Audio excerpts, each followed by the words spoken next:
15 जुलाई 2017, हरिनगर, दिल्ली। सोमवार की सुबह अच्छी थी। मैंने अपना नाश्ता बनाया और नहाने चला गया। मैंने स्क्रैम्बल्ड एग्स और टोस्ट खाए और जल्दी से अपनी ब्लैक टी शर्ट और जीन्स पहन ली, क्योंकि मुझे हौज खास विलेज में अपने शूट के लिए देर हो रही थी।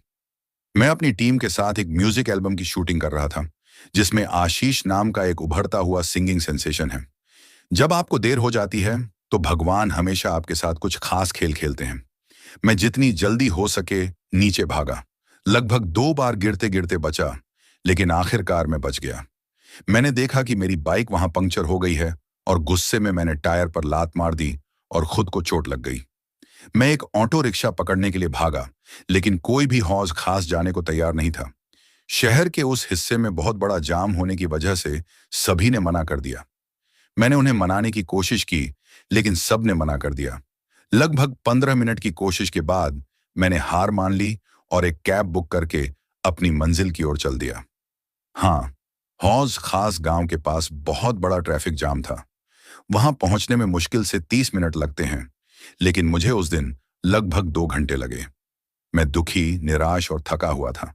मैं तय शेड्यूल से 3 घंटे लेट पहुंचा। शूट उस कैफे में था जिसे मेरी टीम ने सुबह 10 बजे से दोपहर 1 बजे तक बुक किया था। हमने किसी तरह कैफे के मैनेजर को 1 घंटा देने के लिए मना लिया, क्योंकि शूट बहुत जरूरी था। वह एक दयालु आदमी था। उसने हमें 2 घंटे शूट करने दिया, क्योंकि हमने दिए गए टाइम फ्रेम में बिल्कुल भी शूट नहीं किया था। शूटिंग 1 घंटे 45 मिनट तक चली। आशीष एक पक्के प्रोफेशनल आर्टिस्ट थे और यह उनका छठा शूट था, और हमारे साथ चौथा। हमें मशहूर जुबैन खान स्टूडियोज ने साइन किया था और आशीष के साथ 10 वीडियो का कॉन्ट्रैक्ट था। मेरा नाम आदित्य मुखर्जी है। मैं जेनेटिकली बंगाली हूं और मुझे खाना बहुत पसंद है। मेरा वजन 96 किलोग्राम है और मैं अपना वजन कम करने की कोशिश कर रहा हूं। मेरी दाढ़ी ठीक से नहीं बढ़ती, इसलिए मैं फ्रेंच कट दाढ़ी रखता हूं। मैं एक एवरेज दिखने वाला इंडियन लड़का हूं। मेरा स्किन टोन डार्क है और मेरी पर्सनैलिटी में पेट भी है। मेरा चेहरा गोल है और अगर मेरे चेहरे की आउटलाइन हो तो आप सचमुच एक सर्कल बना सकते हैं। मैं 26 साल का हूं और मैं एक फिल्म मेकर हूं। बॉलीवुड डायरेक्टर्स जितना बड़ा नहीं हूं, लेकिन हाँ, मैं कभी बेरोजगार नहीं होता। मैं अच्छा कमाता हूं और टैक्स पेयर भी हूं। मैं अपने दोस्त विनय के साथ रहता हूं। विनय कुमार मेरा कॉलेज फ्रेंड है, जो कॉलेज छोड़ने के बाद मेरे साथ रहता है। हम भाइयों की तरह स्पेशल बॉन्डिंग शेयर करते हैं। वह वाराणसी से है और उसका अजीब बनारसी एक्सेंट है। मेरा यकीन करो, वह बहुत अच्छा कुक है। मैं हमेशा उसे किसी भी रेस्टोरेंट में शेफ बनने के लिए मनाने की कोशिश करता हूं। उसका बटर चिकन बहुत यम है। वह लंबे बालों और काली आंखों वाला एक अच्छा दिखने वाला लड़का है। वह नोएडा में डेड प्लेस न्यूज़पेपर में जूनियर सब एडिटर के तौर पर काम करता है।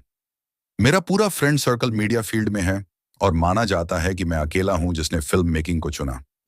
कई डायरेक्टर्स की तरह मैं भी मुंबई जाकर एक पैरेलल फिल्म बनाना चाहता हूं। मैं मिस्टर शाहरुख खान का बहुत बड़ा फैन हूं और उन्हें किसी फिल्म या वीडियो के लिए साइन करना मेरा सपना है। मैं दिल्ली और गुरुग्राम में कई क्लब और पब के लिए शूट करता हूँ। और इसलिए मेरा सबसे ज्यादा काम वीकेंड में होता है। मैं शाम को बोर हो रहा था और मैंने बोरिंग मंडे शाम को बदलने और शॉपिंग के लिए बाहर जाने का फैसला किया। मुझे बिजी रहना पसंद है। मैं बहुत ज्यादा वर्कहॉलिक हूँ और कभी कभी कम सोने की वजह से बीमार भी पड़ जाता हूँ। मैं शॉपिंग करने वाला लड़का नहीं हूँ, लेकिन मुझे कुछ नए कपड़े लेने थे जो अब एक जरूरत बन गए हैं। मैं नहीं चाहता था कि किसी गलत सिचुएशन में मेरी जीन्स फट जाए। रूममेट विनय और मैं कॉनॉट प्लेस गए। कॉनॉट प्लेस को राजीव चौक के नाम से भी जाना जाता है और यह दिल्ली के सबसे मशहूर मार्केट में से एक है। यह अपने मशहूर कैफे, बार, रेस्टोरेंट और पब के लिए भी जाना जाता है। इसके पास दो और मार्केट भी हैं, जनपथ जो असल में लड़कियों के लिए है और पालिका बाजार जो लड़कों के लिए है।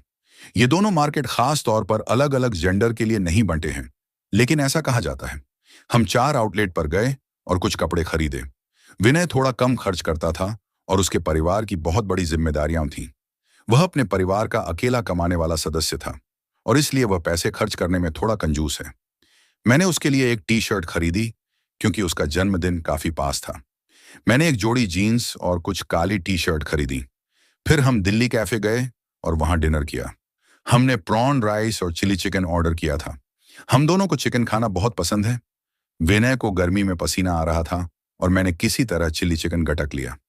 दिल्ली कैफे में शहर का सबसे तीखा और मसालेदार चिल्ली चिकन मिलता है। जब आप चिल्ली चिकन ऑर्डर करते हैं तो आपको चिल्ली चिकन मिलता है। हमने किसी तरह अपना डिनर किया और पार्किंग की ओर चल दिए। वहां पहुंचने में लगभग 5 मिनट लगे। विनय ने पार्किंग का चार्ज दिया और मैं अपनी मोटरसाइकिल लेने अंदर गया। मैं थका हुआ, बेसब्र और थोड़ा प्यासा था, और मैंने इस हालत के लिए अपने शरीर के वजन को जिम्मेदार ठहराया। यह सच में मेरे लिए एक बड़ी चिंता बन रही थी। मैं बस घर जाकर सोना चाहता था। जब मैं पार्किंग से अपनी मोटरसाइकिल निकाल रहा था तो एक कार मुझसे टकरा गई। मेरा दाहिना इंडिकेटर टूट गया था और टेल लाइट बंद थी। मैं चिल्लाया, अरे, तुम देख नहीं रहे हो? क्या तुम पागल हो गए हो? एक औरत कार से नीचे उतरी। काफी अंधेरा था। मैं उसे मुश्किल से देख पा रहा था। उसने कहा, मुझे बहुत अफसोस है, मेरा ऐसा करने का कोई इरादा नहीं था। यहाँ बहुत अंधेरा है और मैंने तुम्हें बिल्कुल नोटिस नहीं किया। वह तेजी से मेरी तरफ आई। आदि, वह मिसेस कपूर थीं। कुछ साल पहले 2 अगस्त 2010, आईएमसी, दिल्ली। कॉलेज में मेरा पहला दिन था। मैं अपनी फैमिली, दोस्तों और अपने होम टाउन को छोड़कर आगे की पढ़ाई के लिए दिल्ली आया था। आईएमसी, दिल्ली, दिल्ली के सबसे अच्छे मास कम्युनिकेशन इंस्टीट्यूट में से एक था। यह एक प्राइवेट इंस्टीट्यूट था और इसलिए इसकी एडमिशन फीस ज्यादा थी। मुझे ना तो कोई एंट्रेंस एग्जाम देना पड़ा, न ही कोई इंटरव्यू। आईएमसी दिल्ली में डायरेक्ट एडमिशन होते थे। अगर आप उनका फीस स्ट्रक्चर अफोर्ड कर सकते हैं तो आप अंदर हैं। उन दिनों मास कम्युनिकेशन बूम पर था। मैंने पुणे के फिल्म इंस्टीट्यूट में अप्लाई किया था, लेकिन बुरी तरह फेल हो गया और सिर्फ 23 परसेंटाइल मिले। मैंने किसी तरह अपने पापा को मास कम्युनिकेशन के लिए मनाया। मास कम्युनिकेशन असल में एक ही कोर्स में बहुत कुछ सिखाता है। इसमें scripting, radio jockey, video jockey, journalism, film making और भी बहुत सी अच्छी चीजें शामिल हैं। मेरे दादा दादी और मामी दिल्ली में जॉइंट फैमिली की तरह रहते थे और इसलिए मेरे रहने को लेकर कभी कोई दिक्कत नहीं हुई। मैं हर 2 या 3 साल में अपने माता पिता के साथ दिल्ली अपने दादा दादी से मिलने आता था। मैंने 28 जुलाई 2010 को अपना होम टाउन छोड़ा। यह पहली बार था जब मैं अकेला सफर कर रहा था। जब मैं ट्रेन में चढ़ा तो मेरे मन में मिले जुले एहसास और इमोशन थे। मेरी माँ मुझे स्टेशन तक छोड़ने आई थी। मुझे पता था कि वह बहुत दुखी हैं और नहीं चाहती थी कि मैं उन्हें छोड़कर इतनी दूर जाऊं। उनकी आंखों में आंसू थे, लेकिन किसी तरह वह नहीं चाहती थी कि मैं यह देखूं। मेरे भाई ने बाद में मुझे बताया कि उन्होंने खुद को कमरे में बंद कर लिया था और उस दिन और अगले दिनों में भी बहुत रोईं। हम 21% सदी में हैं और इंडिया में सिर्फ लड़कियां ही नहीं हैं जो अपने माता पिता को छोड़कर चली जाती हैं, बल्कि लड़के भी अपने सपने जीने के लिए अपने माता पिता को छोड़ देते हैं। आज हर स्टूडेंट एक अच्छे इंस्टीट्यूशन में पढ़ना चाहता है, बेहतर नॉलेज और एजुकेशन पाना चाहता है, और लगभग सभी छोटे शहरों में अच्छे कॉलेज नहीं हैं। इसलिए हर कोई हायर एजुकेशन, जॉब, मौकों वगैरह के लिए अपना शहर छोड़ देता है। मुझे लगता है कि वे लड़के लकी हैं जिन्हें अपने माता पिता के साथ रहने का मौका मिलता है। हमारे उलट जो सब कुछ पीछे छोड़ देते हैं, अपने सपनों को जीने और बेहतर जिंदगी जीने के लिए लगभग सब कुछ कुर्बान कर देते हैं। तो मैंने अपनी माँ को प्लेटफॉर्म पर बेबस खड़ा देखा, जबकि ट्रेन अपनी अगली मंजिल की ओर बढ़ रही थी। नजारा धुंधला होता गया और आखिरकार मैं अंदर चला गया। मैं अगले दिन दिल्ली पहुंच गया। मेरे मामा मुझे नई दिल्ली स्टेशन से लेने आए थे। अगले 2 दिन बोरिंग थे और किसी तरह मुझे वो एक्साइटमेंट महसूस नहीं हुआ जो मुझे हमेशा अपने दादा दादी के घर जाने पर पहले महसूस होता था। मैं घर पर बीमार था और बस अपनी माँ से बात करना चाहता था। मैं उन्हें हर 3 से 4 घंटे में फोन करके बात करता था। इससे मुझे अच्छा लगा और मुझे लगता है कि मेरी माँ को भी अच्छा लगा होगा। ये पहली बार था जब मैं इतने लंबे समय के लिए अपने परिवार से दूर था, लेकिन कहीं ना कहीं मुझे पता था कि मुझे इसकी आदत डालनी होगी, क्योंकि मेरे बड़े सपने पूरे करने थे। मुझे पता था कि मैंने एक बड़ी चीज कुर्बान की है और उसे बेकार नहीं जाना चाहिए। मेरे मामा ने मुझे पहले दिन कॉलेज छोड़ा था और बसों और ऑटो रिक्शा और कॉलेज से घर पहुंचने के रास्ते के बारे में साफ साफ बताया था। कॉलेज के कहने पर मैंने फॉर्मल शर्ट और ट्राउजर पहना था। मुझे फॉर्मल पहनना पसंद नहीं था और इसलिए मेरे पास कोई नहीं था। शर्ट और ट्राउजर दोनों बहुत ढीले थे, लेकिन किसी तरह मेरे मामा ने मुझे उसमें अच्छा दिखाया। मुझे जीन्स और टी शर्ट पहनना पसंद था। मुझे फॉर्मल जूते भी पहनने पड़े जो पुराने और फटे हुए थे, और मेरे दादाजी के एक्स्ट्रा जूते थे। मुझे पता था कि मैं अच्छा नहीं लग रहा था, लेकिन किसी तरह मुझे मैनेज करना पड़ा, क्योंकि कॉलेज के ऑफिशियल ने साफ साफ कहा था कि किसी को भी कैजुअल कपड़ों में आने की इजाजत नहीं होगी। बदकिस्मती से मैं अकेला था जिसने इस सख्त नियम को फॉलो किया। कोई भी फॉर्मल में नहीं था और अपने पास मौजूद सबसे अच्छे कपड़े पहने हुए था। मैं बेवकूफ जैसा लग रहा था। आईएमसी दिल्ली का कैंपस बहुत बड़ा था। ये एक बड़े गार्डन और ताड़ के पेड़ों से अच्छी तरह सजा हुआ था और 5 स्टार होटल जैसा दिखता था। कॉलेज के सभी गेट पर सिक्योरिटी गार्ड थे। कैंपस में 6 एंट्रेंस हैं और यह राजीव चौक मेट्रो स्टेशन जैसा लग रहा था। मुझे गेट नंबर 3 से अंदर जाना था और मिस रोमिका भट्ट को रिपोर्ट करना था। मैं बीजेएमसी बिल्डिंग की ओर गया और कैंपस को जल्दी से देखा। यह बहुत बड़ा था, लगभग 40 कमरे और एक बड़ा ऑडिटोरियम। कैंपस के अंदर एक बड़ा बास्केटबॉल कोर्ट था। यह पहली बार था जब मैंने कैंपस के अंदर बास्केटबॉल कोर्ट देखा था। कुछ स्टूडेंट्स बास्केटबॉल खेल रहे थे जबकि बाकी कैफेटेरिया में घूम रहे थे। मैंने रूम नंबर 32 के लिए पूछा और ऊपर चला गया। मैंने दरवाजा खटखटाया लेकिन किसी ने नहीं खोला। मैंने अपना फोन निकाला और टाइम देखा। सुबह के 9:48 बज रहे थे और मैं ठीक टाइम पर पहुंच गया था। मैंने फिर से दरवाजा खटखटाया। अंदर आ जाओ, ये खुला है, इस बार किसी ने चिल्लाया। मैं अंदर गया और क्लासरूम में बैठ गया। वहां लगभग 30 स्टूडेंट कुछ फॉर्म भरने में बिजी थे। मैं उस लेडी के पास गया जो फॉर्म बांट रही थी। मैंने फॉर्म के बारे में पूछा और उसने धीरे से समझाया कि क्या भरना है। वह सुंदर, जवान और करिश्माई पर्सनैलिटी वाली थी। वह अनमैरिड थी और मुश्किल से 26 साल की लगती थी। मुझे बाद में पता चला कि वह हमारी एक फैकल्टी थी। उसका नाम रोमिका भट्ट था और आज तक वह मेरी पसंदीदा टीचर में से एक है। कमरे में उसकी तारीफ करने के अलावा कमरे में और भी कई खूबसूरत लड़कियां थीं। हाँ, दिल्ली की लड़कियों में कुछ तो बात है। उनकी पर्सनैलिटी आकर्षक और अच्छी होती है। कपड़े पहनने का तरीका, वे सभी किसी न किसी तरह अमीर लग रहे थे, चाहे उनके माता पिता कितना भी कमाते हों। कुछ के बाल मल्टी हाईलाइट थे जबकि कुछ के टेम्परी कर्ल थे। कुछ ने हाई हील्स पहनी थी जबकि कुछ ने कैनवस शूज पहने थे। लड़के स्टाइलिश थे और सभी के बाल ठीक से ग्रूम किए हुए थे। शॉर्ट में सभी बहुत अच्छे लग रहे थे। ये उन चीजों में से एक है जो बड़े शहरों में होती हैं। मैंने जल्दी से फॉर्म भर दिया और फॉर्म में पूछी गई हर डिटेल बताई। मैंने हायर सेकेंडरी एग्जाम की सभी मार्कशीट भी अटैच कर दी। फिर मैं रोमिका मैम के अगले इंस्ट्रक्शन का इंतजार करने लगा। जब मैं इंतजार कर रहा था तो पीछे से किसी ने मेरे कंधे पर थपथपाया। मैं पीछे मुड़ा और उसने कहा, हे, मेरा नाम इमरान है, तुम कहां से हो? हाय इमरान, मेरा नाम आदित्य है और मैं झारखंड से हूं, मैंने कहा। ओह, तुम झारखंड से हो, बोकारो में मेरे बहुत से रिश्तेदार हैं, इमरान ने कहा। ओह, यह सुनकर बहुत अच्छा लगा। बोकारो मेरे होम टाउन जमशेदपुर से 150 किलोमीटर दूर है, मैंने कहा। जमशेदपुर? क्या Tata group of companies Jamshedpur से नहीं है? इमरान ने पूछा। हाँ, मेरे शहर जमशेदपुर का नाम महान जमशेद जी टाटा के नाम पर रखा गया है, मैंने जवाब दिया।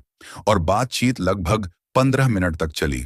हमने मेरे होम टाउन जमशेदपुर के बारे में डिटेल में बात की और बताया कि कैसे लोग हायर एजुकेशन और जॉब की तलाश में दिल्ली जैसे बड़े शहरों में जाते हैं। इमरान ने अपने दूसरे साल में इंजीनियरिंग छोड़ दी थी क्योंकि उसे यह बहुत बोरिंग लगता था। वह अपने माता पिता का इकलौता बच्चा था। उसके पिता JP ग्रीन्स में सीनियर इंजीनियर थे और चाहते थे कि उसका बेटा भी उनके जैसा बने। इमरान अपने पिता के प्रोफेशन की तरफ बहुत अट्रैक्टेड था, लेकिन सिर्फ सैलरी के मामले में। वह एक अमीर लड़का था और किसी भी बॉलीवुड एक्टर जितना हैंडसम दिखता था। वह 6 फीट लंबा था। उसके बाल भूरे थे और उसकी आवाज भारी थी। मैं हमेशा मुस्लिम दोस्तों के साथ रहा हूं और भगवान यहां भी मेहरबान रहा है। इमरान IMC दिल्ली में मेरा पहला दोस्त बना। जल्द ही रोमिका मैम ने हमें एक एक करके बुलाया और यूनिवर्सिटी की वेबसाइट पर हमारा रजिस्ट्रेशन कराया। IMC दिल्ली यूनिवर्सिटी से एफिलिएटेड है। इसमें समय लगा। मेरा नाम पुकारे जाने में करीब 1 घंटा लगा। रजिस्ट्रेशन प्रोसेस पूरा करने के बाद इमरान और मैं कैफेटेरिया गए। मैंने पहली बार देखा कि असली कैफेटेरिया कैसा दिखता है। इससे पहले मैंने बॉलीवुड फिल्मों और टीवी सीरियल में कैफेटेरिया देखा था। यह बहुत बड़ा था। लगभग 25 टेबल पूरी तरह से भरी हुई थीं और 3 काउंटर थे जहां स्टूडेंट्स अपने अपने ऑर्डर के लिए चिल्ला रहे थे। हमें किसी तरह एक सीट मिल गई और इमरान ने मुझे सैंडविच और मिल्क शेक दिया। उसके बाद हम अपने नंबर बदलकर घर चले गए। इमरान ने मुझे लाजपत नगर छोड़ा और मैंने वहां से आश्रम के लिए ऑटो लिया। आश्रम साउथ दिल्ली में एक जगह है जो कई मंदिरों के लिए जानी जाती है। जब मैं घर पहुंचा तो मेरी आंटी ने मुझे लंच दिया। मैंने फिश करी और चावल के साथ आम की चटनी खाई, जो एक खास बंगाली खाना है। मैंने अपनी आंटी से थोड़ी बात की और फिर अपने कमरे में चला गया। मुझे टेरेस पर एक छोटा कमरा दिया गया था, जिसका इस्तेमाल मेरी आंटी करती थी ट्यूशन के लिए। मेरी मौसी बहुत काबिल थीं और शादी से पहले इलाहाबाद के हाई स्कूल में टीचर थीं। वह बीएससी थीं, ग्रेजुएट थीं और उन्होंने मैथ में ऑनर्स किया था। लेकिन शादी के बाद किसी तरह उन्हें बड़े स्कूल में पढ़ाने का सपना छोड़ना पड़ा। उन्होंने मेरे अंकल को होम ट्यूशन के लिए मना लिया। मैंने कमरा संभाला और थोड़ी सफाई की और दोपहर में थोड़ी देर सोने के लिए लेट गई। उस दिन बाद में मैंने इमरान को फेसबुक पर फ्रेंड रिक्वेस्ट भेजी। हमने काफी देर तक चैट की और मैंने उससे अगले दिन जल्दी आने को कहा। हमारे कॉलेज का समय सुबह 10 बजे से शाम 3 बजे तक था। हर लेक्चर की 4 क्लास थीं। हमारे head of department Vikram sir को 8 साल का अनुभव था। साल और पिछले 6 साल से आईएमसी में था। वह पॉलिटिकल साइंस में बहुत अच्छा था और उसने हमारे लिए भी इसे आसान बना दिया। रोमिका मैम ने हमें एडवर्टाइजिंग और पब्लिक रिलेशन सिखाया। सोहन सर ने हमें कैमरा, एडिटिंग, फिल्म मेकिंग और रेडियो प्रोडक्शन के बारे में सभी टेक्निकल चीजें सिखाईं। मैं अपने पूरे करियर का क्रेडिट उन्हीं को देता हूं और आखिर में मेरी पसंदीदा बिंदु मैम को, जिन्होंने हमें कंप्यूटर सिखाए। मुझे उन पर बहुत बड़ा क्रश था और मुझे लगता है कि अब भी है।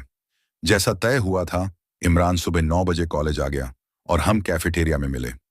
सिर्फ हम ही नहीं बल्कि कई और लोग भी वहां खूब मस्ती कर रहे थे। फिर से पहली बार मैं कपल्स को एक दूसरे से इतनी आसानी से बात करते हुए देख रहा था। वे एक दूसरे से लिपट गए और 2 स्ट्रॉ से बनाना शेक का एक ही गिलास शेयर किया।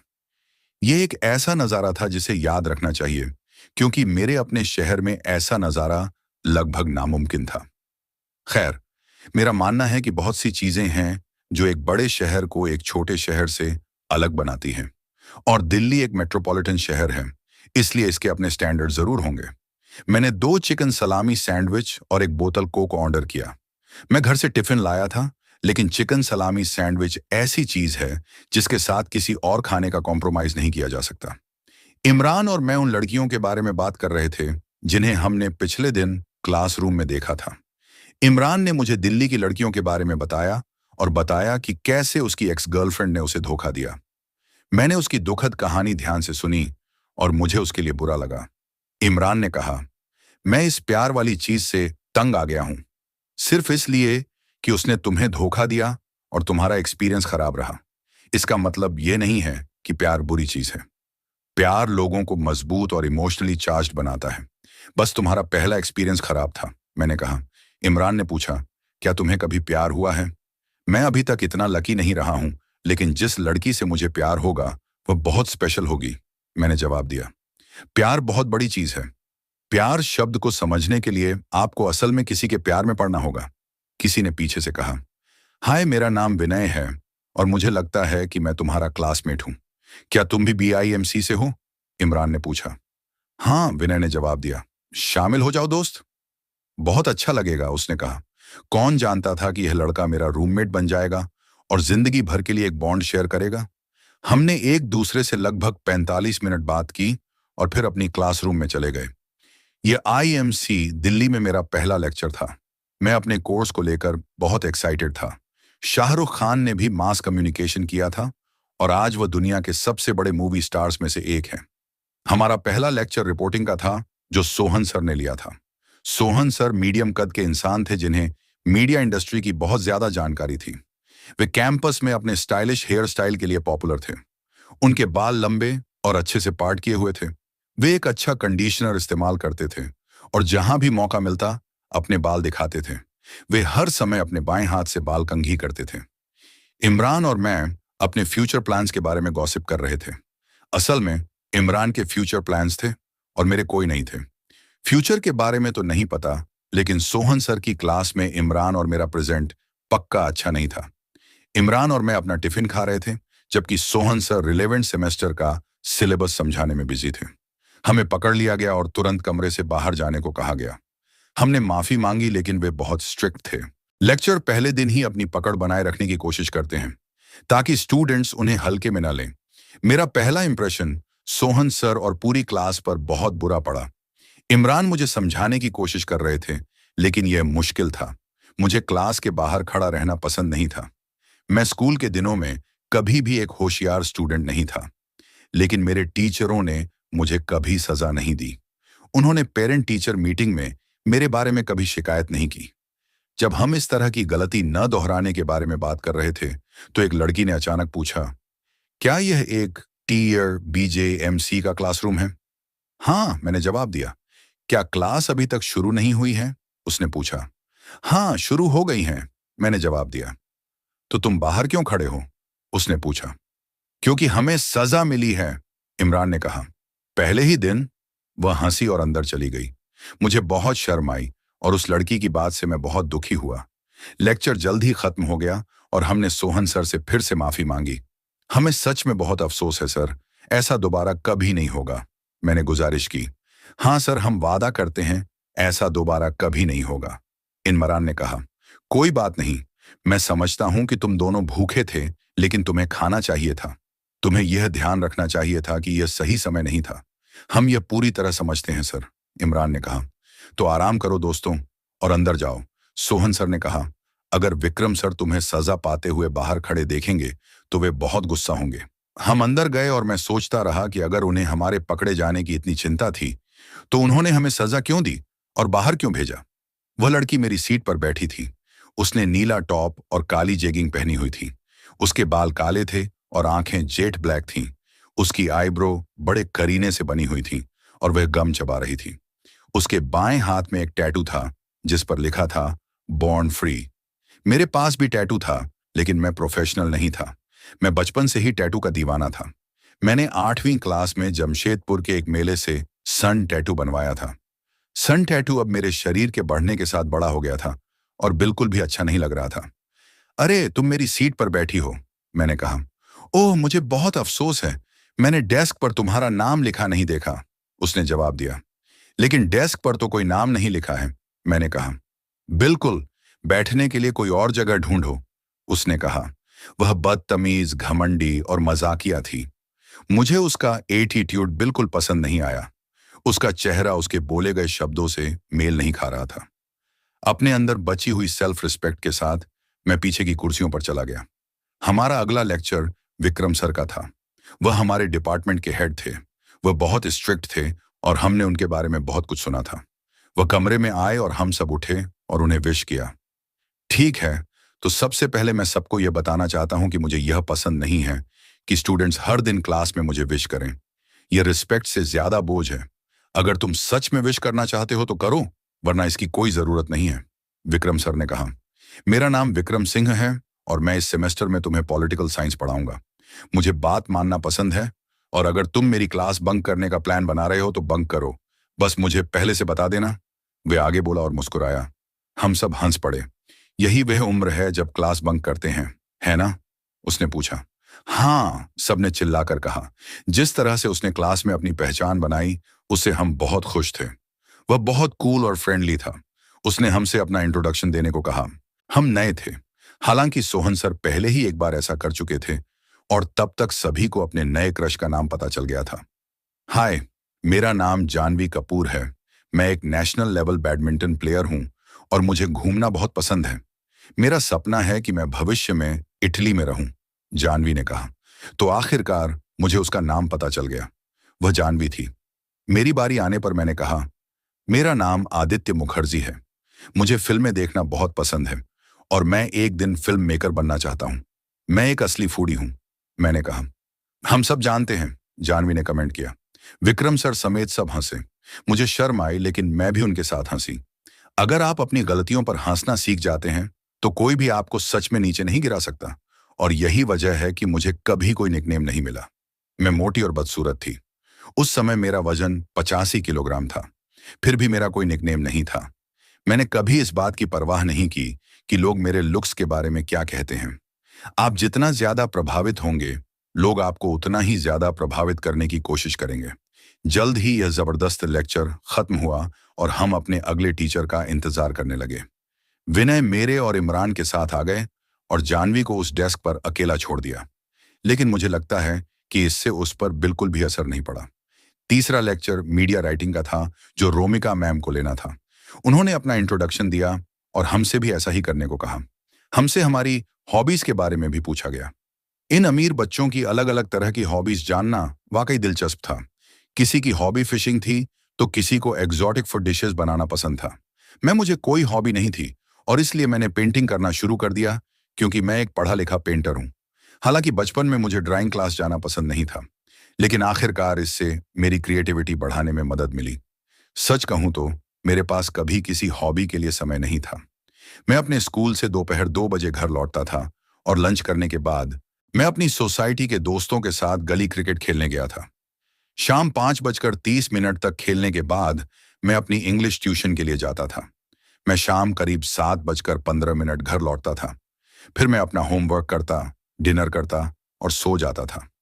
उन दिनों मोबाइल फोन अभी भी एक लग्जरी चीज थी। रोमिका मैम ने हमें एक असाइनमेंट भी दिया था। हमसे कहा गया था कि हम किसी ऐसे खास इंसान पर आर्टिकल लिखें जिससे हम प्यार करते हों। हमें दोपहर 1 बजे से 2 बजे तक 1 घंटे का लंच ब्रेक मिलता था। यह दिन का वह समय था जब सभी ग्रुप एक साथ बैठकर खाना खाते, सिगरेट पीते और सबसे जरूरी, अपने असाइनमेंट पूरे करते थे। कैफेटेरिया हमेशा खचाखच भरा रहता था और काउंटर पर लड़के पीछे धकेलने के लिए जोर जोर से चिल्लाते रहते थे। हमारी जनरेशन बहुत बेसब्र और बेचैन है। हम सब कुछ कम समय में चाहते हैं। हमारा सब्र बहुत कम हो गया था और समय के साथ हर कोई गुस्सैल हो गया था। हमारा ग्रुप, विनय, इमरान और मैं, सीढ़ियों पर लंच कर रहा था। विनय अपने हॉस्टल से टिफिन लाया था और इमरान किसी तरह कैफेटेरिया से 3 समोसे ले आया था। तो तुम किसके बारे में लिख रहे हो? विनय ने पूछा। मैं शाहरुख खान पर लिख रहा हूं, मेरे पसंदीदा एक्टर, मैंने जवाब दिया। ओह, ये बहुत अच्छा है। मैं भी उन्हें बहुत पसंद करता हूं, विनय ने आगे कहा। मैं अपने पिता पर लिखूंगा। वह मेरे लिए एक प्रेरणा और मेरे आदर्श हैं। मैं एक दिन उनके जैसा बनना चाहता हूं, उसने समझाया। यह बहुत अच्छा है। मैं एपीजे अब्दुल कलाम सर पर लिखने जा रहा हूं, इमरान ने कहा। वह सिर्फ मेरे लिए ही नहीं, बल्कि कई भारतीयों के लिए प्रेरणा है। जल्द ही कॉलेज का सबसे खुशी का समय खत्म हो गया। हम अपनी क्लासरूम की ओर बढ़े। जब हम अपनी क्लास में आ रहे थे तो हमारी कंप्यूटर टीचर खड़ी होकर हमारा इंतजार कर रही थी। वह उस नीली साड़ी में बहुत सुंदर लग रही थी। उनका नाम बिंदु शर्मा था और उन्होंने कंप्यूटर एप्लीकेशन में मास्टर्स किया था, ILM.R गाजियाबाद। वह शादीशुदा थीं और उनकी एक बेटी थी।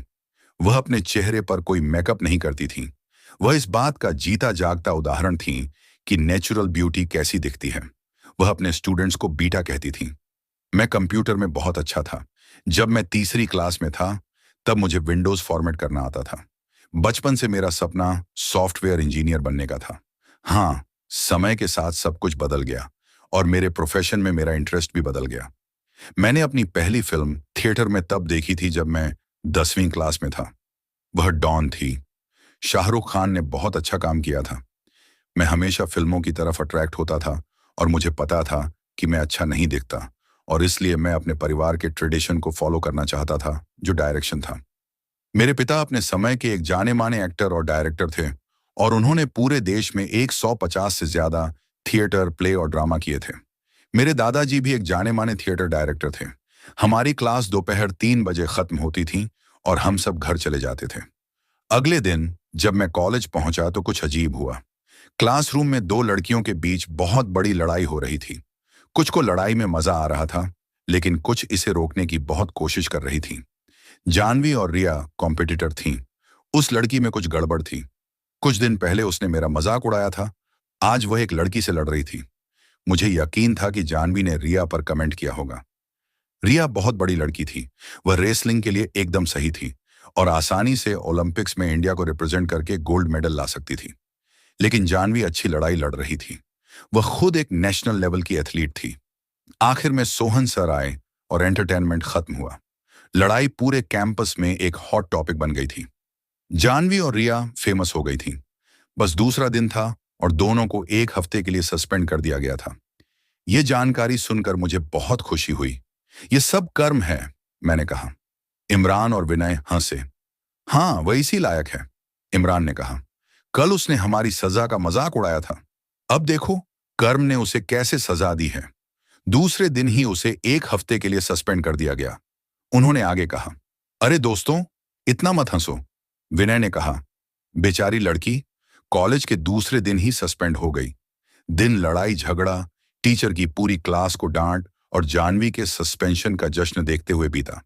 अगले कुछ दिन बोरिंग लेक्चर और कुछ खास इंटरेस्टिंग असाइनमेंट के साथ बोरिंग बीते। हमारा ग्रुप बढ़ गया और अब हम 5 लोगों का ग्रुप था। इमरान, विनय, सुशांत, स्मिता और मैं। स्मिता हमारे ग्रुप में अकेली लड़की थी, लेकिन उसमें लड़की वाली कोई खासियत नहीं थी। वह हमारी बड़ी भाई थी। हम सब ने रविवार को बाहर जाने का प्लान बनाया था। कनॉट प्लेस फाइनल जगह थी, क्योंकि वह शहर के सेंटर में था और आसान मेट्रो कनेक्टिविटी से सबके लिए वहां पहुंचना आसान हो गया था। दिल्ली मेट्रो शहर के पुलों के ऊपर से चलती थी, जो मेरे लिए नया था। मैंने 2004 में कोलकाता मेट्रो में सफर किया था। वह नॉन एसी थी और अंडरग्राउंड चलती थी, जबकि दिल्ली मेट्रो बिल्कुल उल्टा थी। उसमें भी अंडरग्राउंड स्टेशन थे, लेकिन ज्यादातर स्टेशन ऊपर थे। मैंने राजीव के लिए मेट्रो ली। चौक और जैसा बताया गया था, गेट नंबर 6 से बाहर निकला। हमेशा की तरह मुझे देर हो गई थी और सब इंतजार कर रहे थे। स्मिता ने पूछा, आदित्य, तुम कहाँ थे? मैंने जवाब दिया, सबको बहुत अफसोस है। सबने मेरी माफी मान ली और हम आउटर सर्कल की ओर चल पड़े। यह पहली बार था जब मैं कैनॉट प्लेस गया था। यह एक बहुत बड़ा मार्केट है, जहां देश के सभी बड़े ब्रांड्स के आउटलेट हैं। मेरा ग्रुप बहुत अमीर था और मैं किसी तरह उनके बीच गरीब महसूस कर रहा था। सही कहूं तो सबके पास कुछ न कुछ खरीदने के लिए था। मैं किसी तरह एक स्टोर से एक वॉलेट ले आया, जिसकी कीमत $100 थी। 999 रुपये। मैंने अपने मन में अपनी बची हुई पॉकेट मनी का हिसाब लगाना शुरू कर दिया था। मेरे पापा मुझे हर दिन 5,000 रुपये भेजते थे। ट्रांसपोर्टेशन का चार्ज 70 रुपये था और मैंने 20 रुपये बर्गर या चिप्स पर खर्च किए। मैं आमतौर पर टिफिन लाता था, जो मेरी आंटी हर दिन देती थी। बचे हुए पैसे मेरे नोट्स, असाइनमेंट और मेरे फालतू खर्चों के लिए थे। मेरा सिर्फ एक फालतू खर्च था और वह था सिगरेट। मैं अपने कॉलेज के दिनों में दिन में 3 से 4 सिगरेट पीता था। कॉलेज के समय में महीने में मैं अपने रोज के 1,000 रुपये पहले ही वॉलेट पर खर्च कर चुका था और इसलिए मुझे बाकी महीने खर्च करते समय सावधान रहना पड़ा। कनॉट प्लेस में बहुत कुछ था, लेकिन मेरे पास खरीदने के लिए पैसे नहीं थे। उस दिन मुझे बहुत बुरा लगा और मैंने खुद से वादा किया कि मैं हर दिन कड़ी मेहनत करूंगा, जब तक कि वह दिन ना आ जाए जब मुझे कुछ भी खरीदते समय पैसे की चिंता न करनी पड़े। जब उनकी शॉपिंग हो गई तो हम लंच करने के लिए एक कैफे में गए। हमने 3 डिश ऑर्डर की थी, जिनमें व्हाइट सॉस पास्ता, हक्का नूडल्स और इमरान का पसंदीदा चिकन सैंडविच था। मैंने जल्दी से अपना हिस्सा खत्म किया और सिगरेट पीने बाहर चला गया। यह दिन की मेरी पहली सिगरेट थी और मैं बेसब्र था। निकोटीन लेवल कम हो गया था और इसे चार्ज करने की जरूरत थी। स्मोकिंग करने वालों को सिगरेट की जरूरत बताने के लिए कहानियां बनाने की बहुत बुरी आदत होती है। उनमें से कुछ के लिए यह स्ट्रेस बस्टर है, जबकि कुछ कहते हैं कि अगर निकोटीन उनके शरीर में नहीं जाएगा तो वे बीमार पड़ जाएंगे। मजेदार है ना? लेकिन यह सच है। हम सभी के पास सिगरेट पीने की कोई ना कोई कहानी या बहाना होता है। मैं ग्रुप में अकेला था जो सिगरेट पीता था। मैंने एक सिगरेट जलाई और अपनी लत का मजा लेने लगा। दोपहर गर्म थी, लेकिन लत का मौसम या आसपास के माहौल पर कोई असर नहीं पड़ता। अचानक मैंने सुना, पीछे से किसी ने मेरा नाम पुकारा। मैंने ध्यान से देखा तो जानवी थी। अरे, तुम यहां क्या कर रहे हो? जानवी ने पूछा। मैं यहां अपने दोस्तों के साथ हूं। तुम यहां क्या कर रहे हो? मैंने उससे पूछा। मैं यहां कुछ बियर पीने, चिल करने और मजे करने आई थी, उसने जवाब दिया। ओह, यह बहुत बढ़िया है, आगे बढ़ो, मैंने कहा। तुम मेरे साथ क्यों नहीं आते? जानवी ने कहा। नहीं, मैं ड्रिंक नहीं करता और वैसे भी मैं अपने दोस्तों के साथ हूं, मैंने कहा। तो मैं तुम्हारी दोस्त नहीं हूं, उसने कंफर्म किया। मेरे पास कोई जवाब नहीं था। असल में नहीं, लेकिन हम दोस्त बन सकते हैं, मैंने कहा। तो मेरे साथ आ जाओ। मैं अक्सर अकेले पार्टी करता हूं और मेरे ज्यादा दोस्त नहीं हैं। यह तुम्हारे लिए भी एक बहुत अच्छा एक्सपीरियंस होगा। क्या तुम पहले कभी पब गए हो? जानवी ने पूछा। कभी नहीं, लेकिन मैं एक बार उस जगह जरूर जाना चाहूंगा, मैंने जवाब दिया। जगह? तुम सच में पागल हो आदित्य, जानवी बोली। सब बाहर थे और हमें बात करते हुए देखा। उन्होंने एक दूसरे को नमस्ते किया और जानवी को देखकर खुश हुए। तो तुम यहां क्या कर रहे हो? सुशांत ने पूछा। ओह, मैं अभी आदित्य से कह रही थी, मैं इस ब्लॉक के कोने में एक पब की तरफ जा रही थी। मैं आदित्य को भी साथ चलने के लिए कह रही थी, लेकिन वह कंफ्यूज लग रहा है। शायद वह तुम लोगों को छोड़कर नहीं जाना चाहता। उसने जवाब दिया। क्यों? जाओ आदित्य, क्या प्रॉब्लम है? इमरान ने मजाक उड़ाया। तुम सब अंदर क्यों नहीं आते? जानवी ने कहा। सबने मना कर दिया, क्योंकि हम सब सुबह से बाहर थे और बहुत थके हुए थे। तो आदित्य, क्या तुम सच में नहीं आना चाहते? जानवी ने पूछा। नहीं जानवी, अब बहुत देर हो गई है और मुझे अब जाना चाहिए। शायद हम अगली बार इसका प्लान बना सकते हैं, मैंने जवाब दिया। जरूर, बस मुझे बता देना, मैं हर वीकेंड यहां आती हूं, जानवी ने कहा। और वह अपनी डेस्टिनेशन की तरफ चली गई और हम अपनी जगह की तरफ। इमरान ने मुझे आश्रम छोड़ा और बाकी लोग मेट्रो से घर चले गए। दोस्तों के साथ बिताया यह एक शानदार दिन था। हालांकि मैंने 1,000 रुपये खर्च किए थे, लेकिन मैं खुश थी कि मैंने कॉलेज में दोस्त बनाए थे। मैं कभी इंट्रोवर्ट नहीं थी, लेकिन ज्यादा दोस्त भी नहीं बनाए। मेरे स्कूल के दिनों में मेरे सिर्फ 3 करीबी दोस्त थे। मुझे खुशी थी कि मैंने कई नए दोस्त बनाए। मैंने उन सभी को अपने फेसबुक पर ऐड कर लिया। मैंने जानवी को सर्च करने की कोशिश की, लेकिन वह उसकी प्रोफाइल पिक्चर से नहीं मिली। हो सकता है कि वह फेसबुक इस्तेमाल नहीं करती हो, या हो सकता है उसने कोई दूसरी प्रोफाइल पिक्चर इस्तेमाल की हो। सर्च लिस्ट में बहुत सारी जानवी थीं, इसलिए मैंने बस हार मान ली और सोचा कि अगली बार जब हम मिलेंगे या बात करेंगे तो उससे पूछूंगी। जानवी दिखने में अच्छी थी। वह स्मार्ट थी और उसकी फिजिक भी अच्छी थी, शायद एथलीट होने की वजह से। उसमें 1 इंच भी एक्स्ट्रा फैट नहीं था। शरीर का कोई भी हिस्सा, जिसमें उसके ब्रेस्ट भी शामिल हैं। उसकी बॉडी एकदम परफेक्ट थी। वह अक्सर जीन्स और टॉप पहनती थी और कोई मेकअप नहीं करती थी। उसके बाएं हाथ में छोटे गोल गोल्डन ईयर रिंग्स और एक स्पोर्ट्स वॉच थी। वह अक्सर कैनवस शूज पहनती थी और हर समय एक लैपटॉप बैग रखती थी, लेकिन उसमें लैपटॉप नहीं होता था। उसके बाल अच्छे से पार्ट किए हुए थे और क्लचर से बंधे हुए थे। उसके बाल लंबे थे, लेकिन वह उन्हें कभी खुला नहीं रखती थी। अगले दिन हमेशा की तरह हम सब कॉलेज जल्दी आ गए। हम सब सुबह 9 बजे तक कॉलेज पहुंच गए। तो आदित्य प्यार? ओह नहीं डियर, प्यार नहीं। कल वह मेरे साथ बहुत अच्छी थी, मैंने जवाब दिया। अच्छा अच्छा, या बहुत ज्यादा? विनय ने पूछा। तुम लोग क्या कर रहे हो? मुझे ऐसी कोई फीलिंग नहीं है, और मैंने उससे पहली बार बात की थी, मैंने कहा। हो सकता है तुम्हें प्यार ना हो, लेकिन उसे है, स्मिता ने कहा। हाँ, या उस दिन तुम्हें बाहर चलने के लिए पूछने का और क्या कारण हो सकता है, विनय ने कहा। उसने सबसे पूछा था, तुम सबने मना कर दिया, गुस्से में जवाब देते हुए। तो अब तुम उसकी तरफ से भी बात कर रहे हो? इमरान चिल्लाया। मैं तो बस वही कह रहा हूं जो उसने उस दिन कहा था, मैंने जवाब दिया। और सब हंस पड़े। मैं थोड़ा क्यूरियस था कि कैफेटेरिया में क्या हुआ। मैंने उस दिन किसी से ज्यादा बात नहीं की, क्योंकि मुझे पता था कि वे फिर से वही टॉपिक शुरू कर देंगे। जब मैं घर पहुंचा तो मैंने विक्रम सर का दिया हुआ असाइनमेंट पढ़ने के लिए अपना लैपटॉप निकाला। यह प्रेसिडेंट्स की लिस्ट और उनके काम के बारे में था। असाइनमेंट पूरा करने के बाद मैंने फेसबुक पर लॉग इन किया, और मुझे उस लॉग इन सेशन में कुछ अनएक्सपेक्टेड मिला। जानवी ने फ्रेंड रिक्वेस्ट भेजी थी। मैंने जल्दी से उसकी प्रोफाइल स्कैन की, और मुझे लगा कि उसने अनुष्का शर्मा की फोटो डाली है। अनुष्का शर्मा अपनी पहली फिल्म रब ने बना दी जोड़ी से ही मेरी फेवरेट थी। वह खूबसूरत थी, और उन्होंने अपनी पहली फिल्म में शानदार एक्टिंग की थी।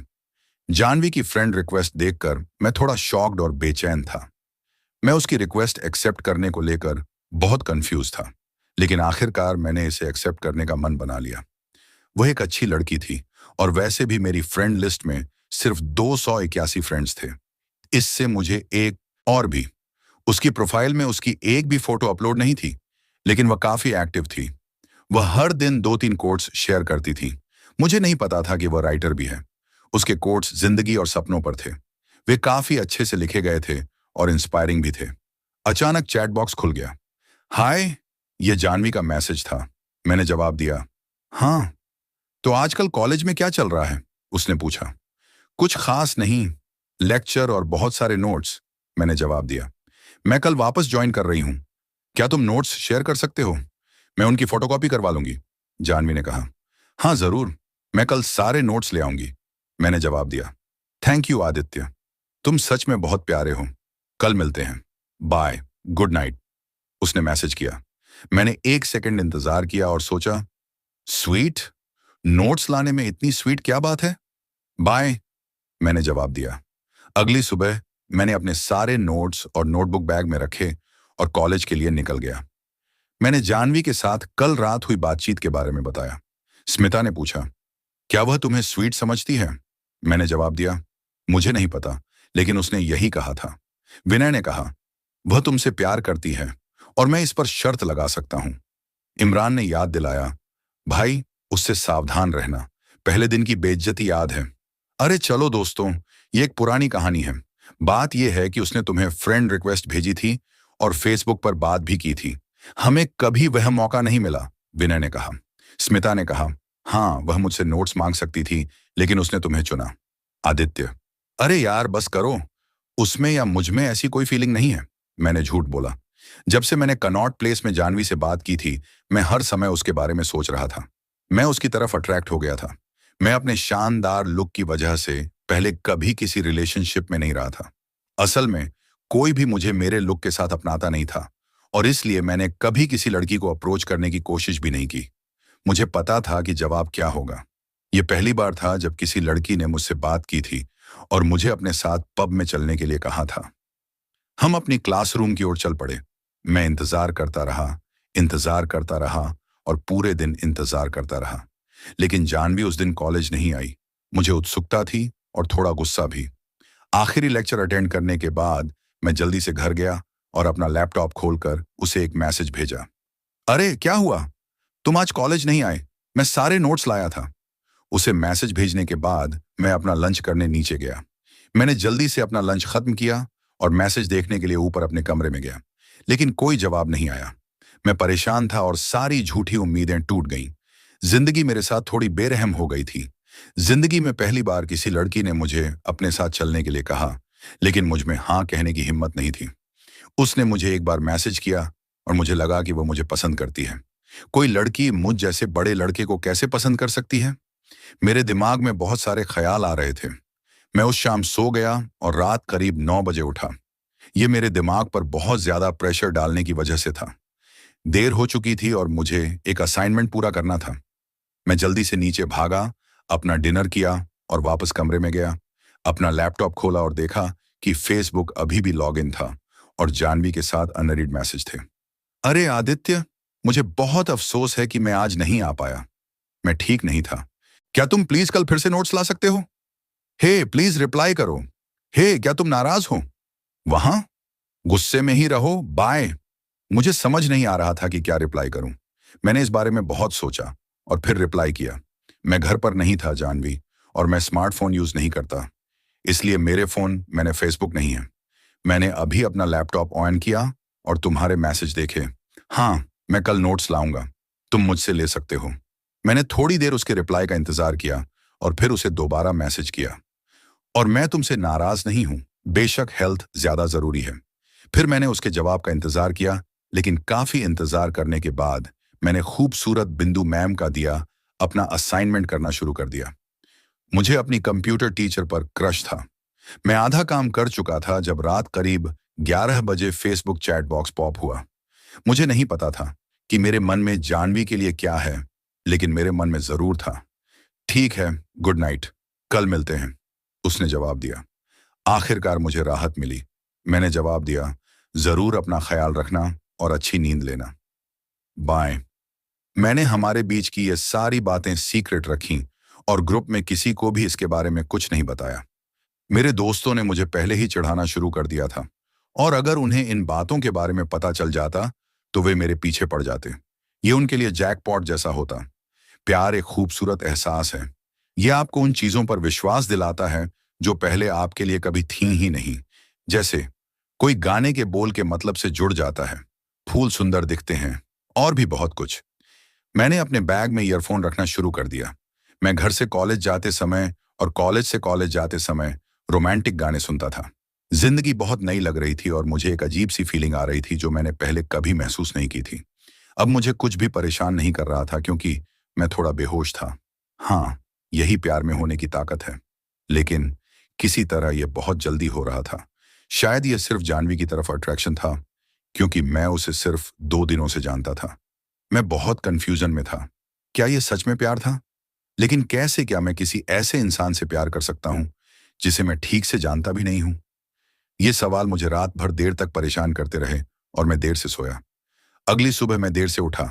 मैं कॉलेज देर से गया और कैफेटेरिया में सुबह 9 बजे होने वाली गपशप मिस कर दी। हाँ, हमने उस छोटी सी मॉर्निंग मीटिंग का नाम रखा था। मैं सीधे क्लासरूम गया। मैं 15 मिनट लेट था, लेकिन सोहन सर ने मेहरबानी करके मुझे अंदर आने दिया। विनय, इमरान और स्मिता ने मुझे हाथ हिलाया और मैंने भी उन्हें हाथ हिलाया। मैंने जल्दी से क्लासरूम में जानवी को देखा, लेकिन वह वहां नहीं थी। मैं सुशांत के साथ पीछे वाली बेंच पर बैठ गया। मैंने सुशांत से उसके बारे में पूछा। क्या तुमने जानवी को देखा है? मैंने पूछा। नहीं, चुप रहो। अगर सोहन सर ने हमें बात करते हुए देख लिया तो वह मुझसे कल की क्लास के बारे में सवाल पूछेंगे और मुझे कोई अंदाजा नहीं है कि वह क्या पढ़ा रहे थे। सुशांत ने कहा। तुम क्लास में ध्यान क्यों नहीं लगाते? मैंने पूछा। प्लीज चुप हो जाओ, सुशांत ने जवाब दिया। और लेक्चर 45 मिनट और चला। मैं बेचैन हो रहा था और मुझे जवाब चाहिए थे। जानवी कहाँ थी? वह अभी तक क्यों नहीं आई? क्लास खत्म हुई और मैं इमरान के पास गया और जानवी के बारे में पूछा। विनय ने कहा, मैंने उसे आज सुबह कैफेटेरिया में देखा था। हाँ, मैंने भी उसे देखा था। मुझे नहीं पता कि वह क्लास में क्यों नहीं आई। इमरान ने आगे कहा। के लिए मैं उसे ढूंढने के लिए कैफेटेरिया की तरफ भागा, लेकिन वह कहीं नहीं थी।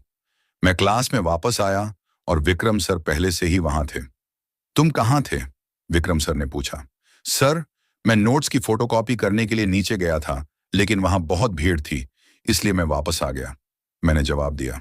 सर, असल में मुझे नोट्स चाहिए थे। मुझे 1 हफ्ते के लिए सस्पेंड कर दिया गया था और इसलिए मेरे पास नोट्स नहीं थे, जानवी ने कहा। मैं उसे देखकर बहुत खुश हुआ। मुझे लगा जैसे मैं उसे सालों बाद मिला हूं। ठीक है, अंदर आओ आदित्य। और क्लास, याद रखना, जब मेरा लेक्चर हो तो कोई भी नोट्स या किसी और चीज के लिए बाहर नहीं होना चाहिए। उम्मीद है सब समझ गए होंगे कि मैं क्या कह रहा हूं, विक्रम सर चिल्लाए और इंडियन पार्लियामेंट पर लेक्चर शुरू हुआ। मैं इस बार विनय के बगल में बैठा क्योंकि जानवी उसके बहुत करीब थी। हम सब एक ही लाइन में साथ बैठे थे और जानवी ठीक अगली लाइन में बैठी थी।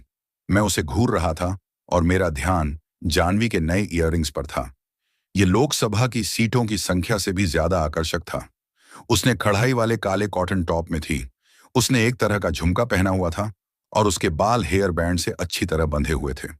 हे भगवान, वह बहुत खूबसूरत लग रही थी। लेक्चर जल्द ही खत्म हो गया और मैं सीधे जानवी के पास गया। अरे विक्रम सर, से मुझे बचाने के लिए धन्यवाद। मैं सच में डर गया था, मैंने कहा। ओह, कोई बात नहीं।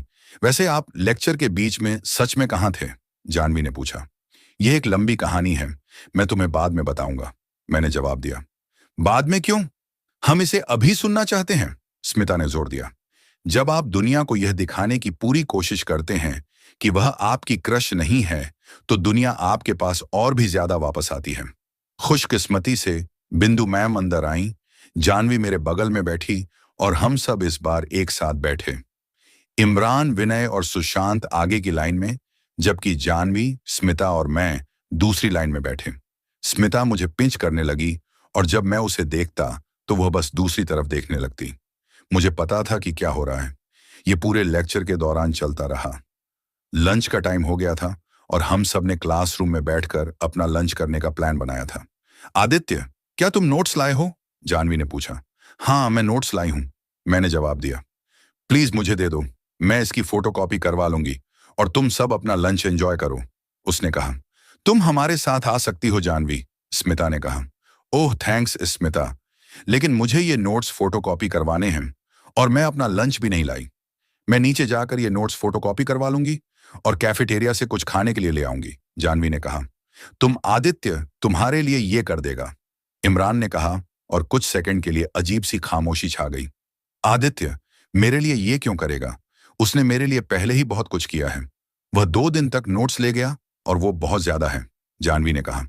उसने नोट्स लिए और नीचे चली गई। मुझे इमरान पर थोड़ा गुस्सा आया। तुम पागल हो क्या? मुझे कितनी बार कहना पड़ेगा कि एक दूसरे के लिए ऐसी कोई फीलिंग नहीं है।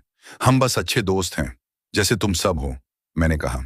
हाँ, मुझे पता है कि तुम्हारे मन में उसके लिए कोई फीलिंग्स नहीं है, लेकिन शायद उसके मन में हो, स्मिता ने कहा। और तुम्हें ऐसा क्यों लगता है? मैंने पूछा। बस ऐसी ही एक चीज है, तुम्हें पता है, स्मिता ने कहा। हर चीज को सही ठहराने की कोई वजह नहीं होती। कुछ चीजें सिर्फ महसूस करने के लिए होती हैं। यह सच है। अगर हर चीज का कोई कारण होता तो इमोशंस के लिए कोई जगह नहीं होती। कुछ चीजें किसी के साथ सही महसूस करने के लिए होती हैं। जानवी ने कहा। तुम इतनी जल्दी कैसे आ गई? मैंने पूछा। मैंने तुम्हारे नोट्स दूसरी ब्रांच के अपने एक दोस्त को फोटोकॉपी करवाने के लिए दिए थे। हम एक दूसरे को स्कूल के दिनों से जानते हैं। जानवी ने जवाब दिया। तो तुम्हें कभी किसी के साथ सही महसूस हुआ? विनय ने पूछा। नहीं, अभी नहीं, लेकिन मुझे पता है कि एक दिन मुझे भी किसी से प्यार हो जाएगा और इसके पीछे कोई कारण नहीं होगा। किसी दिन, जानवी ने जवाब दिया। उसने वह टिफिन शेयर करना शुरू कर दिया जिसमें हम अपना लंच कर रहे थे। बाद में उसकी दोस्त कैफेटेरिया से मैगी ले आई। जब सबने खाने और बातचीत का मजा लिया, मैं जानवी की बातों में खो गया था। वह भी प्यार में पड़ना चाहती थी। शायद किसी दिन उसे मुझसे प्यार हो जाए।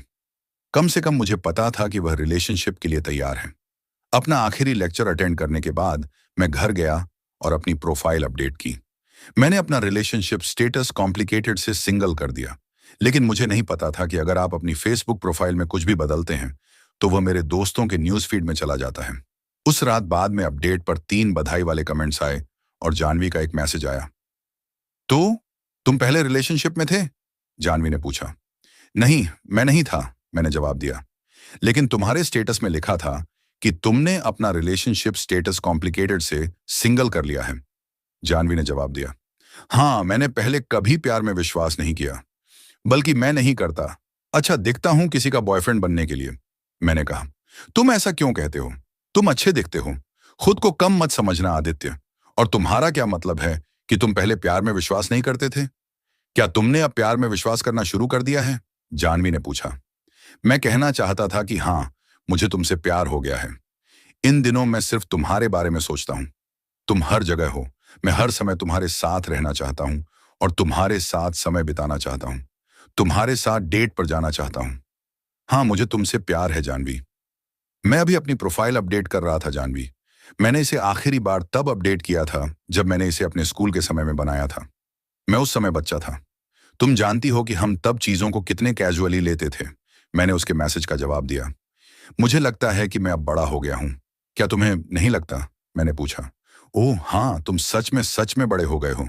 तुम्हारी हाइट 5.9 इंच है और एक बड़े लड़के के लिए यह ठीक ठाक हाइट है, उसने कहा। हाँ हाँ, तुम सच में मजेदार हो, मैंने जवाब दिया। मुझे पता है, मैं कल कॉलेज में तुमसे बात करूंगी। गुड नाइट, बाय, उसने मैसेज किया। ठीक है, और कल क्लास में टाइम पर आना। गुड नाइट, बाय, मैंने जवाब दिया। अगले दिन मैं कॉलेज के लिए कैब से गया क्योंकि मुझे स्मिता को उसके घर से पिक करना था। हम सुबह 9 बजे कॉलेज पहुंचे। हमारी सुबह की गपशप शुरू हुई और टॉपिक वहीं रहा। जानवी, मैं और हमारा सो कॉल्ड लव अफेयर। मैंने उन्हें समझाने की कोशिश की, लेकिन वे मुझ पर यकीन करने के मूड में नहीं थे। अगर आप किसी से प्यार करते हैं तो यह आपके चेहरे और बिहेवियर पर दिखता है। कोई किसी के लिए अपना प्यार छिपा नहीं सकता। इंसान ऐसी चीजें कर बैठता है जिनके बारे में वह नॉर्मली सोच भी नहीं सकता। मेरे दोस्त कुछ दिनों तक इसी टॉपिक पर बातें करते रहे। मैंने उनकी बातों पर रिएक्ट करना बंद कर दिया था और धीरे धीरे एक दिन उस टॉपिक पर भी बात होना बंद हो गया। जानवी अब हमारे ग्रुप का हिस्सा बन गई थी। मैं उससे दिल से प्यार करता था, लेकिन मैंने कभी अपनी फीलिंग्स किसी को नहीं बताई। लेकिन एक दिन जब मैं सुबह की गपशप के लिए लेट हो रही थी तो विनय ने फिर से टॉपिक शुरू कर दिया और जानवी भी वहीं बातचीत में थी। जानवी, क्या तुम्हें पता है कि हमारे कॉलेज के शुरुआती दिनों में हम तुम्हारे और आदित्य के साथ होने के बारे में बात करते थे और आदित्य को तुमसे प्यार करने के लिए चिढ़ाते थे? विनय ने कहा।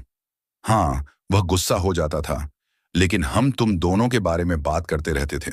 इमरान ने आगे कहा। क्या? तुम लोग क्या कह रहे हो? जानवी चिल्लाई। हाँ, आदित्य भी यही कहता है जानवी। हमें बस आदित्य और मैं पंगा लेना पसंद है, कभी नहीं उसके साथ, स्मिता ने कहा। हम दोनों में कुछ भी कॉमन नहीं है। मेरा बॉयफ्रेंड कोई ऐसा होगा जो मुझे और मेरी जरूरतों को समझे। आदित्य एक अच्छा लड़का है, लेकिन वह बहुत ज्यादा सिंपल और सोबर है, जानवी ने कहा और वह चली गई।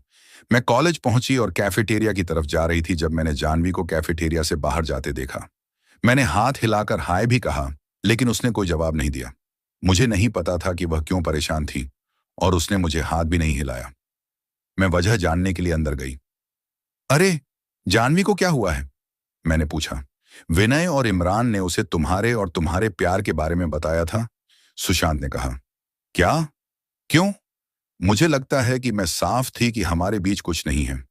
फिर यह टॉपिक फिर से क्यों उठा, खासकर जानवी के सामने? मैं चिल्लाई। मुझे इमरान और विनय पर बहुत गुस्सा आया। उनके गैर जिम्मेदाराना बर्ताव की वजह से जानवी को दुख हुआ। मैं कैफेटेरिया से निकली और जानवी को ढूंढने गई। मैं उससे बात करना चाहती थी और सब कुछ साफ करना चाहती थी। मैं नहीं चाहती थी कि किसी की बेवकूफ़ी की वजह से हमारी दोस्ती पर असर पड़े। मैं नहीं चाहता था कि हमारी कहानी ऐसे खत्म हो। मैं सच में जानवी को ढूंढते हुए इधर उधर भाग रहा था, लेकिन वह कहीं नहीं थी। मैं उस दिन घर चला गया और अपने लेक्चर में नहीं गया। मैं जल्दी से ऊपर भागा, अपना लैपटॉप निकाला, फेसबुक में लॉग इन किया और जानवी को मैसेज किया। हे, विनय और इमरान ने हमारे बारे में जो कहा, उसके लिए मुझे बहुत अफसोस है। मेरे मन में ऐसी कोई फीलिंग नहीं है। बस वे मुझे तुम्हारे नाम से चिढ़ाते हैं। कसम से, मेरे मन में तुम्हारे लिए कोई फीलिंग नहीं है। मेरे हाथ कांप रहे थे और मुझे बहुत डर लग रहा था कि मेरी लव स्टोरी शुरू होने से पहले ही खत्म ना हो जाए। मेरी दादी मेरे कमरे में आई और मेरी हेल्थ के बारे में पूछा। उन्हें चिंता थी कि शायद मैं ठीक नहीं हूं और इसलिए कॉलेज से जल्दी आ गई। तुम ठीक हो बेटा? मेरी दादी ने पूछा। हाँ दादी, मैं ठीक हूं, मैंने जवाब दिया। तो फिर तुम कॉलेज से इतनी जल्दी क्यों आ गए? दादी ने पूछा। आज कॉलेज में कोई लेक्चर नहीं था क्योंकि एक फेस्ट आने वाला है, मैंने झूठ बोला। ठीक है, अपना ख्याल रखना, उसने कहा। मैं बेचैन हो रहा था और उसके जवाब का इंतजार कर रहा था। मैं उसके जवाब के लिए फेसबुक चेक करता रहा। अचानक मैसेज बॉक्स पॉप अप हुआ। वह विनय का था। हे ब्रो, मुझे सच में सॉरी है। मैं बस मजे करने की कोशिश कर रहा था। मैंने मैसेज का जवाब नहीं दिया क्योंकि मैं अभी भी उससे नाराज था। इमरान ने मुझे मैसेज करने की जहमत भी नहीं उठाई, लेकिन मुझे बस जानवी के जवाब की चिंता थी। मैंने काफी इंतजार किया, लेकिन उसका कोई मैसेज नहीं आया। उस समय फेसबुक पर रीड फीचर शुरू नहीं हुआ था और इसलिए मुझे नहीं पता था कि उसने मैसेज पढ़ा है या नहीं। मैंने उसे फिर से मैसेज किया। प्लीज जानवी को जवाब दो।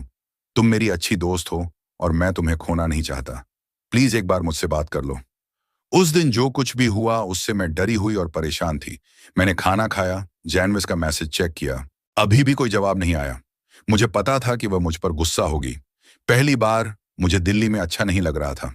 मैं किसी से बात करना चाहता था, लेकिन रात के 11 बज रहे थे। मैंने अपनी आंखें बंद की और सोने की कोशिश की। कुछ मिनट बाद फेसबुक पर एक पिंग आया। वह जानवी थी। अरे क्या हुआ आदित्य? तुम सॉरी क्यों कह रहे हो? हमारी पूरी जिंदगी में बहुत से लोग हमारे बारे में बहुत कुछ कहते हैं। हमें इस बात की परवाह नहीं करनी चाहिए कि लोग हमारे बारे में क्या सोचते हैं। हम एक दूसरे को अच्छी तरह जानते हैं और मेरे लिए इतना ही काफी है। मुझे हॉस्पिटल जाना पड़ा क्योंकि मेरी माँ एडमिट थी और इसलिए मैंने आज अपने लेक्चर नहीं लिए और देर से जवाब देने के लिए सॉरी। मैं अभी हॉस्पिटल से लौटा हूँ। जानवी का यह मैसेज पढ़कर मैं बहुत रिलैक्स हो गया। मैंने भगवान का शुक्रिया अदा किया कि उन्होंने मुझे इस मामले में बचाया। मैंने जवाब दिया, ओह, तुम्हारी माँ अब कैसी हैं? क्या वह ठीक है? मुझे और सिचुएशन को समझने के लिए थैंक यू। तुम सबसे अच्छी हो। वह अब ठीक है और कल तक डिस्चार्ज हो जाएगी और हाँ, मैं सबसे अच्छी हूँ। हाँ हाँ, जानवी ने जवाब दिया। क्या तुम कल कॉलेज आओगी? मैंने पूछा। हाँ, क्यों? क्या तुम मुझे डेट पर ले जाओगी? उसने पूछा। मैं अपने बिस्तर पर लेटी हुई उससे बातें कर रही थी। मैसेज पढ़ने के बाद मैं उठी और 2 बार पढ़ा। मैं शर्मा रही थी। मेरे चेहरे पर मुस्कान थी। क्यों नहीं? क्या तुम मेरे साथ बाहर चलोगी जानवी? मैंने पूछा। नहीं, मैं स्कॉर्पियो को डेट नहीं करती, उसने जवाब दिया। जैसे तुमने दर्जनों लड़कों को डेट किया हो। और तुम्हें कैसे पता चला कि मैं स्कॉर्पियो हूं? तुम्हें मेरी बर्थ डेट कहां से मिली? मैंने कहा। उसने जवाब दिया, अपनी फेसबुक प्रोफाइल से बेवकूफ। और तुम्हें कभी पता नहीं, मैंने शायद 1 दर्जन से ज्यादा लड़कों को डेट किया होगा। तुम्हें समय के साथ मेरे बारे में और पता चल जाएगा। सोने जा रही हूं। कल मिलते हैं आदित्य। Good night. बाय। मैं थोड़ा हैरान था और इस घटना से मुझे उसके बारे में जानने की इच्छा हुई। मैं और जानना चाहता था, लेकिन बदकिस्मती से उसने मुझे पहले ही गुड नाइट कह दिया था। तो मैंने जवाब दिया, गुड नाइट जानवी, अच्छी नींद लेना। बाय। अगले दिन मैं जानवी के बारे में सोचता रहा। उसका क्या मतलब था कि मुझे समय के साथ उसके बारे में और पता चलेगा? क्या वह कुछ छिपा रही थी? क्या उसके पहले बॉयफ्रेंड थे? या वह अभी भी किसी रिलेशनशिप में है? नहीं, यह सच नहीं हो सकता। मैं कॉलेज पहुंच गया, लेकिन मैं जानवी के बारे में सोचते सोचते खो गया था। अचानक स्मिता ने मेरी पीठ पर रखी नोटबुक से मुझे मारा। अरे तुम्हें क्या हो गया है? मैंने पूछा। मुझे क्या हो गया है? तुम्हें क्या हो गया है? विनय और इमरान माफी मांग रहे हैं और तुम कहीं खो गए हो। तुमने विनय के मैसेज का जवाब देने की भी जहमत नहीं उठाई। स्मिता चिल्लाई। ओह, मुझे बहुत अफसोस है दोस्तों। मैं कल के बारे में सोच रहा था। मैंने कहा। हमें सच में अफसोस है भाई। इमरान ने कहा। हमें बिल्कुल अंदाजा नहीं था कि जानवी इस तरह रिएक्ट करेगी। कोई बात नहीं दोस्तों, मैंने कल रात उससे बात की है और वह ठीक है। वह इस घटना से न तो नाराज है और न ही परेशान। सच कहूं तो उसने इस बारे में जरा भी परवाह नहीं की। मैंने जवाब दिया। हाँ, मुझे पता है। वह कह रही थी कि तुम बहुत ज्यादा सोबर हो और उसका बॉयफ्रेंड कोई खास होना चाहिए। स्मिता ने कहा। क्या? उसने कहा कि मैं सोबर हूं? मैंने पूछा। हाँ, उसने कहा कि वह तुम्हारे जैसे लड़के को कभी डेट नहीं करेगी। उसने ये बात बहुत साफ कर दी थी। स्मिता ने कहा। ठीक है, वैसे भी इससे कोई फर्क नहीं पड़ता। वह मेरे टाइप की लड़की नहीं है। मैंने झूठ बोला। अंदर ही अंदर मैं बहुत दुखी और दुखी था। मैंने पूरे दिन इस बारे में सोचा। जानवी मुझसे पूछती रही कि क्या कुछ गड़बड़ है, लेकिन मैं अंदर से टूट चुका था और किसी से कुछ नहीं कहना चाहता था, खासकर जानवी से। वह मुझे कभी डेट नहीं करेगी। वह मुझे पसंद नहीं करती थी। क्या मैं सच में बहुत सिंपल और सोबर था? मुझ में क्या गलत था? क्या मैं किसी के लिए काफी अच्छा नहीं हूं? जाह्नवी मुझे डेट नहीं करेगी क्योंकि स्पेशल हूं।